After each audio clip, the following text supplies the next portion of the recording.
Hello, my name is Greg Griffith, and I am presenting on behalf of Group 4 concerning the Hudepohl brewing case. The industry changes which are causing problems for Hudepohl are multifaceted. You have customer changes and preference. You have a demographic change from the traditional blue collar male worker who prefers popular price beers and premium beers to now incorporate women and white collar workers. And there's also been a change in distribution channels, uh, leaving the traditional bar and draft setting where you can now go to the grocery store and purchase beer and other areas such as that. The industry trends which are facing Hootable are increasingly coming from larger brewers. They are able to better spread their fixed costs over higher production, which allows them to compete more on a cost basis. Hootable currently cannot do that. The industry is currently moving towards vertical integration, which is also towards cost and also controlling the supply chain and allowing breweries to compete more in that aspect. Currently in the industry, the break even as far as capacity utilization is about 80%, and Hudepohl is operating at 40% of that. So they have a little bit of opportunity for meeting more demand there.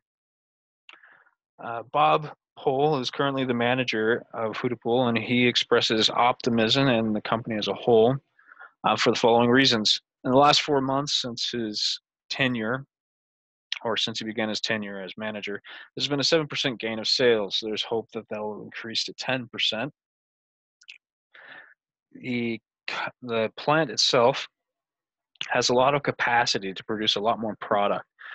And it's hopeful that they'll be able to meet changes in demand and in the industry and be able to implement more of that production.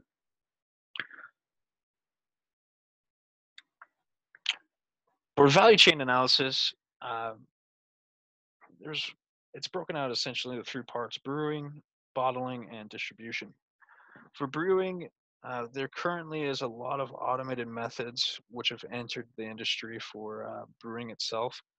The issue is it's very cost prohibitive, and there has been some quality control issues.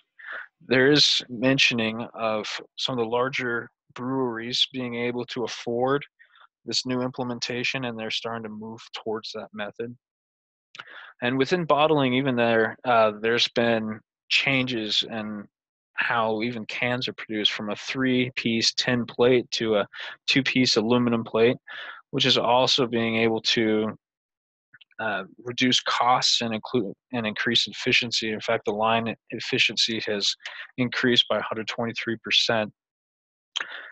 And for distribution, Hudepohl is one where 47.3% of all barrels sold is due to independent distributors. And so there is um, within the methods, there's within drafting, there's 123,778 barrels. 40.6% of that is sold through independent distributors. And then with bottles and cans, 51.1% of that is there as well. And so they are very independent distributor heavy, and for localized brewery as themselves, that might not be the best situation there. If you notice, for if you look at more of the larger breweries, they're focused more on independent distributors rather than their own distribution methods. For contributions to gross profit margins uh, in the value chain, after all the expenses, including taxes, it looks like one of the most costly aspects is actually the packaging involved with the whole process.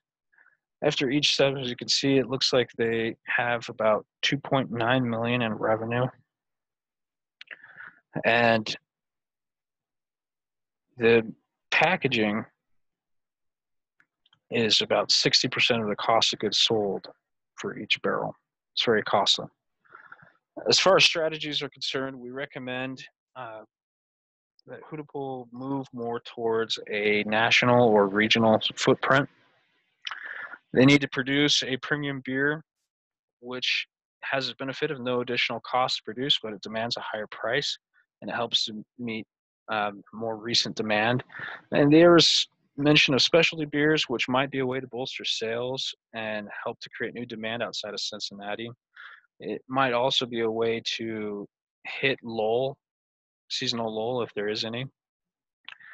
If they begin a national marketing campaign, when they should, they need to kind of implement the same, look for market fillers, and look for the opportunity there. And while they enter into a national market, they need to shift distribution to independent distributors to keep their own costs low.